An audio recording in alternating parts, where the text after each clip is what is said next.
A ONU News recebe a defensora dos direitos das vítimas, Najla Nassif Palma. Trata-se do mais alto cargo ocupado atualmente por uma mulher brasileira no Secretariado das Nações Unidas. Muito bem-vinda, Najla, e obrigado por conversar conosco. Muito obrigada, Felipe. A honra é toda minha de estar aqui na ONU News para poder falar mais desse importante mandato.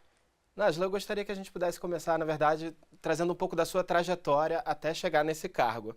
A senhora tem mais de 25 anos de experiência como procuradora da Justiça Militar no Brasil e também como ouvidora do Ministério Público Militar. E o seu foco principal nessa trajetória tem sido o combate à violência contra mulheres. Gostaria de perguntar, em um meio como é o meio militar ainda tão dominado por homens, que desafios a senhora encontrou ao longo dessa trajetória e que experiências a senhora traz para esse novo cargo aqui na ONU? Muito obrigada pela pergunta. Sim, como procuradora de Justiça Militar, mas num cargo civil, eu tenho essa experiência por mais de 25 anos e é uma carreira ainda muito dominada por homens. No Ministério Público Militar, que é uma carreira civil, éramos 30% mulheres. E desde que eu entrei e durante a minha trajetória foi possível também trabalhar dentro da instituição com os colegas e avançar numa perspectiva de gênero maior, né? E isso foi muito positivo. Mas não só dentro da carreira, a nossa atuação era no ambiente militar. O papel de procuradora de justiça era defender as leis no ambiente militar, que também é muito masculinizado, né, dominado. Nós temos hoje cerca de 10%, eu acho, de mulheres nas Forças Armadas brasileiras, né? E aí avançar nos direitos das mulheres também nas Forças Armadas, fiscalizando o cumprimento da lei pelos militares. E foi possível, então, nessa trajetória, junto às Forças Armadas e a proteção da mulher, inclusive como a minha função também de ouvidora das mulheres e ouvidora do Ministério Público Militar, poder ouvir, trazer a perspectiva da mulher militar e os desafios dela para fazer avançar essa agenda, né, de perspectiva de gênero, de representação das mulheres em ambientes, em segmentos da sociedade ainda muito masculinos. E como que o direito internacional, né, os direitos humanos, o direito humanitário internacional também eram pilares que orientavam esse trabalho que a senhora realizava no Brasil? Eu sempre fui muito fascinada pelo ambiente internacional, por valores comuns da sociedade internacional. E a minha escolha, desde muito jovem, foi promover justiça. Então, mesmo trabalhando no ambiente interno do sistema de justiça militar no Brasil, que, como eu expliquei, o Ministério Público Militar é civil, o Poder Judiciário é híbrido de civis e militares, né? Mas eu tive esta visão de trazer o direito internacional, que é importante que todos nós tenhamos, também para a atuação interna, os valores, porque quando um Estado faz parte de um tratado internacional, isso tem validade também no ambiente interno.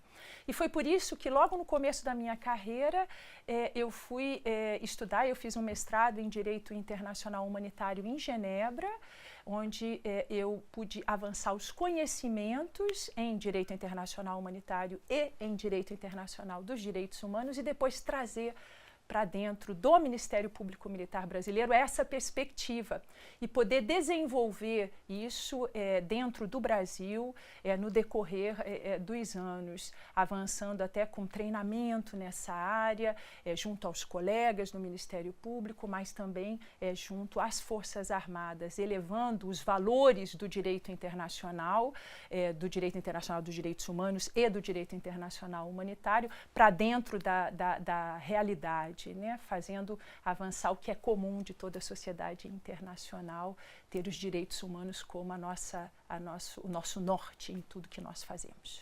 Certo. E pensando aqui na nossa audiência da ONU News, a gente também, para além do Brasil, também temos audiência em outros países de língua portuguesa. E a senhora teve experiências não só no Brasil, mas também já se envolveu em colaborações com Angola. Sim. Gostaria que a senhora pudesse contar um pouco dessa experiência, como é que foi colaborar com outro país lusófono nesse âmbito da justiça militar, dos direitos humanos. Foi uma honra muito, muito grande, uma oportunidade singular, né? Eu tive, várias vezes em Angola e o nosso projeto era de apoiar os colegas membros do Ministério Público e do Poder Judiciário Militar em Angola em desenvolver essa perspectiva internacional, trazendo os valores, os princípios, as normas do direito internacional humanitário e do direito internacional dos direitos humanos, também para a formação do sistema jurídico deles, mas também para a legislação. E aí eu queria pontuar que foi uma grande honra fazer parte de uma comissão técnica de juristas brasileiros que contribuiu com o projeto de um novo Código Penal Militar angolano, e no qual a minha participação foi trazer esses crimes internacionais, que seriam as violações graves dos direitos humanos e do direito internacional humanitário, numa perspectiva legislativa, né? Contribuindo dessa forma para avançar também no plano internacional os valores de todo o direito internacional. Isso no sentido de tipificação dos crimes? Exatamente, né? Crimes de guerra, crimes contra a humanidade, foi tipificar, transformar então numa narrativa, né, num projeto de lei em crimes, essas condutas que não existiam na legislação angolana. Então foi uma honra muito grande participar de um projeto de lei que pudesse abarcar também esse compromisso de Angola com o direito internacional. Claro. E agora focando mais no seu mandato aqui na ONU, né? A senhora assumiu no ano passado e já teve a oportunidade de visitar algumas zonas de conflito, onde cada vez mais a violência sexual e o abuso contra mulheres é utilizado como uma arma de guerra. De uma forma geral, qual o impacto dessa realidade que a senhora tem observado nas populações com as quais a senhora interagiu? Obrigada pela pergunta. Eu vou explicar um pouquinho de o que é o meu mandato. Eu sou a defensora dos direitos das vítimas da ONU, de exploração e abuso sexual praticados por pessoal, por funcionários da ONU. Então, é tão importante esse tema para a nossa instituição que o secretário-geral da ONU criou esse cargo para ser a voz independente das vítimas da própria ONU e aconselhar o sistema como ser melhor para que quando alguém da ONU comete esse tipo de conduta que é intolerável, para que a ONU atenda os direitos e respeite e faça avançar os direitos que essas vítimas têm, porque imagina, Felipe, a ONU está nesses lugares, né, em todo o local pelo mundo para proteger as pessoas. Então, quando alguém da ONU não protege, ainda comete, né, uma conduta dessa de ordem sexual, acaba traumatizando ou fragilizando ainda mais aquelas pessoas que deveríamos proteger. A maioria das vítimas são mulheres e crianças.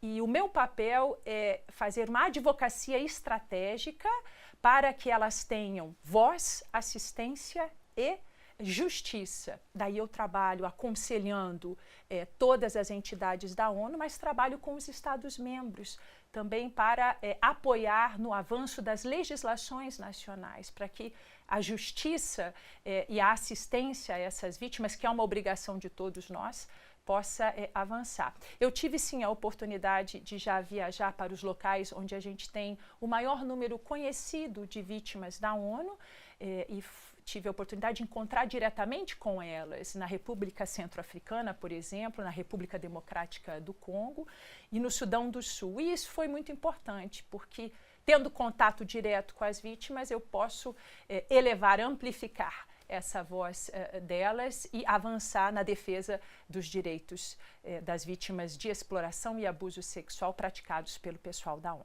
E como é que esse mecanismo está evoluindo e quais são as principais abordagens justamente para garantir que nesses casos exista proteção e justiça para as vítimas? Nós temos muitos desafios. A ONU já fez um grande progresso, há uma preocupação muito forte do secretário-geral e do sistema com isso, mas nós precisamos ser melhores para avançar. Um dos grandes desafios que a gente tem para dar voz às vítimas é garantir que a perspectiva das vítimas esteja incluída em toda a prevenção. E há um grande esforço em prevenção dentro da ONU, mas também na resposta que é dada. Então, isso é um grande desafio. As vítimas, elas temem represálias, às vezes elas não confiam. Então, nós precisamos construir confiança para que as vítimas venham até nós, para que a gente possa, então, investigar esses casos e dar a elas a assistência que elas precisam. As vítimas precisam de serviços, às vezes médicos, às vezes de apoio emocional, muitas pedem um treinamento para ter uma habilidade para poder se autossustentar, né? Às vezes elas precisam de uma assistência jurídica. Então, o meu papel é favorecer e avançar, advogar para que isso aconteça. O grande desafio é que nós não temos fundos financeiros para conseguir dar todo os serviços que as vítimas precisam. E nisso nós precisamos do apoio dos Estados-membros para que contribuam, para que reforcem os seus serviços já existentes no país, para que as vítimas possam acessar. E no que diz respeito à justiça, a gente trabalha muito próximo com os Estados-membros, porque pode ter até uma responsabilização criminal, não é? Quando acontece isso. E a ONU não tem uma jurisdição criminal, ela tem uma jurisdição administrativa com relação aos funcionários civis. Mas, às vezes, essas vítimas são de militares ou policiais que participaram em missões de paz. Então, nós precisamos dos Estados-membros trabalhando conosco e eu e o meu escritório estamos à disposição para apoiá-los, para que a gente possa avançar em dar a essas vítimas justiça, mas também, no âmbito de justiça, compensação, às vezes é necessário, uma forma de que elas possam ter uma assistência também por parte do indivíduo que cometeu esse crime.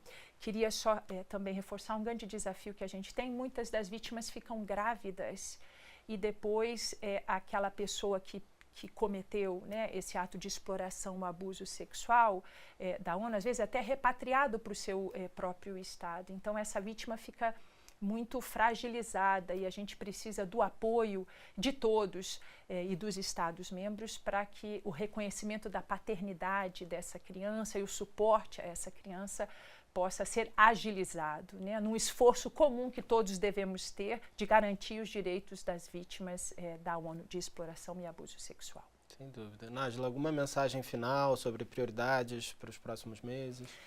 Eu queria deixar uma mensagem muito, muito clara, né? Todos nós temos a responsabilidade de garantir os direitos das vítimas. Os direitos das vítimas precisam sempre estar em primeiro lugar. Então, eu deixo aqui uma mensagem nesse sentido. Vamos todos trabalhar juntos e o meu escritório e eu estamos à disposição para trabalhar com todas as agências da ONU, com os Estados-membros, com a sociedade civil, com as comissões de direitos humanos nacionais, para que juntos a gente possa efetivamente, verdadeiramente, fazer valer o direito das vítimas de exploração e abuso sexual praticados por pessoal da ONU.